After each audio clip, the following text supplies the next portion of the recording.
Peristiwa ambruknya wahana permainan ombak ayun terjadi di acara pasar malam yang digelar di Desa Kaliboto, Kecamatan Bener, Purworejo, Jawa Tengah.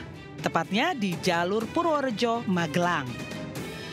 Video berdurasi 54 detik ini, wahana ombak ayun atau nama lain dari ombak banyu ini berjalan seperti biasa dengan puluhan orang menaikinya dengan keseruannya. Sementara pihak penyelenggara bergelantungan untuk menambah laju kecepatan wahana.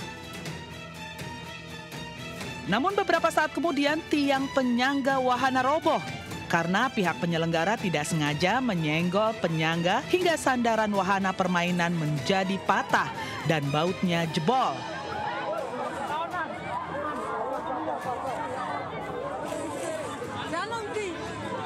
Diiringi jeritan histeris para penumpang wahana serta pengunjung lain, beberapa orang penumpang pun terlihat tergeletak di tanah.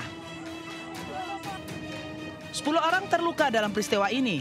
Seluruh korban yang mengalami luka-luka kemudian dibawa ke puskesmas terdekat untuk mendapatkan pertolongan medis. Kondisinya itu tiang penyangga pembatas itu roboh. Roboh atau patah, Pak? Roboh dan untuk sandaran itu patah, bautnya jebol.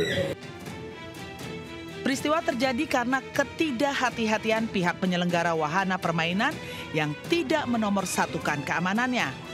Pihak Polres Purworejo masih melakukan penyelidikan perihal kecelakaan ini.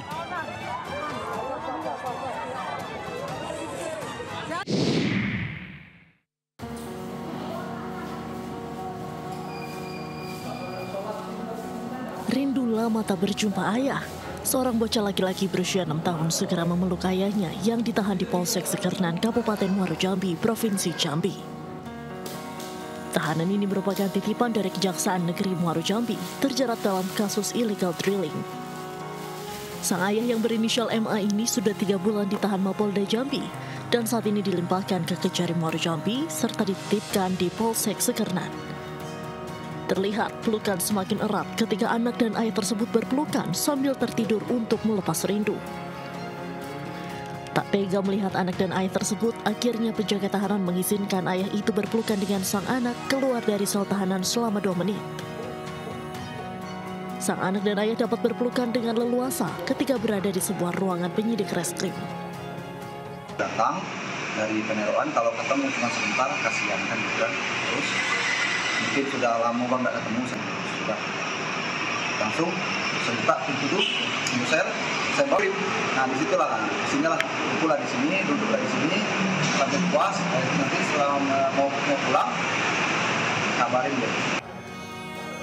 Kejadian ini menjadi sebuah gambaran bagi masyarakat agar tidak terlibat hukum karena merugikan diri sendiri dan keluarga. Dari Kabupaten Muaro Jambi, Provinsi Jambi, Haisun Hafiz, Ainus melaporkan.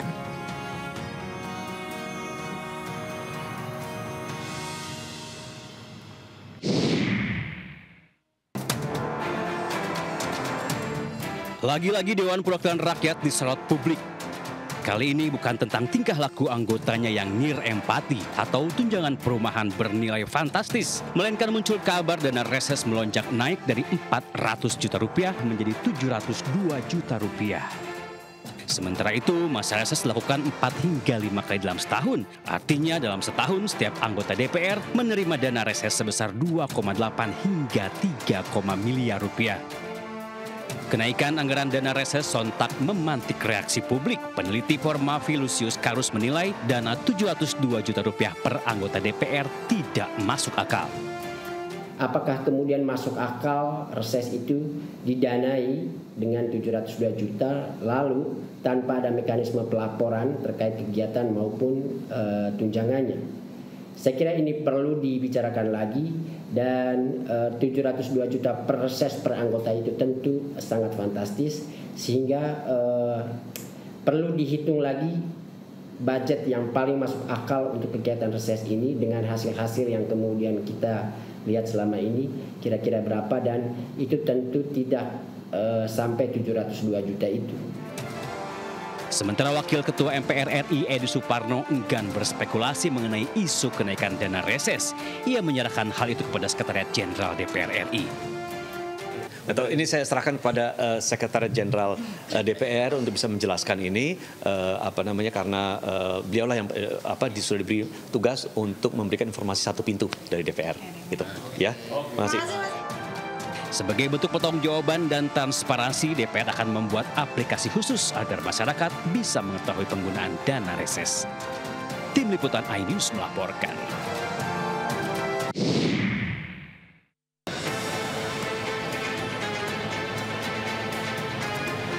Menteri Keuangan Purbaya Yudhistira Dewa bersama dengan Inspektur Jenderal Kementerian Keuangan datang ke Pelabuhan Tanjung Priuk, Jakarta. Ia melakukan sidak di jalur hijau kepabeaan kargo impor Pelabuhan Tanjung Priuk. Jalur hijau menjadi target Purbaya dalam sidak kali ini. Pasalnya, Purbaya pernah menyatakan keinginan untuk mengecek jalur hijau kargo impor untuk memberantas barang ilegal impor yang masuk ke dalam negeri. Nggak ada. Saya cuma cek aja, pengen tahu hijau itu hijau bener apa enggak. Jangan-jangan hijau dalamnya merah. Tapi akan saya minta mereka cek secara random, secara reguler. Tapi nggak semuanya dicek. Tapi jangan sampai jalur hijau jadi tempat orang menggunakan barang yang nggak harusnya lewat jalur hijau. Dalam inspeksi mendadak itu, Purbaya sempat memeriksa satu kontainer milik perusahaan Cina. Kontainer itu berisi pakan ternak sebanyak 560 kantong dengan nilai 1,2 miliar rupiah. Purbaya akan menyiapkan saluran khusus pengaduan pada Direktorat Jenderal Bea dan Cukai untuk meminimalisir penyimpangan yang terjadi pada impor. Dari Jakarta, Tim Liputan iNews melaporkan.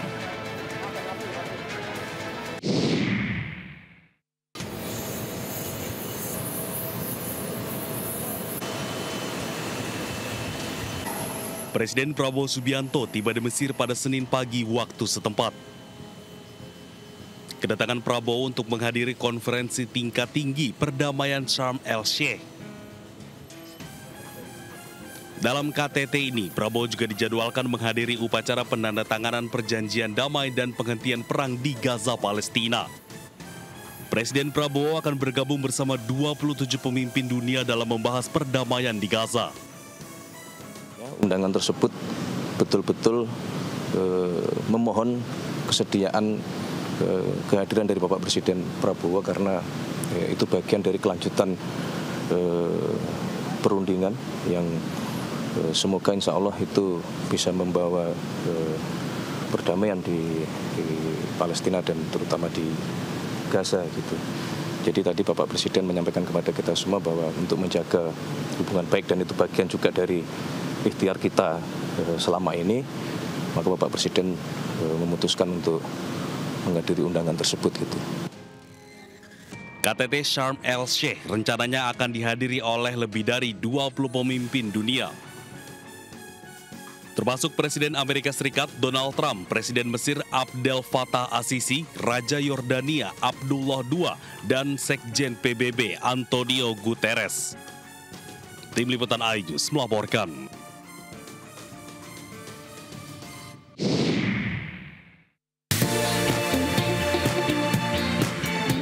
Jangan beranjak dulu pemirsa, Buletin iNews Malam kembali sesaat lagi.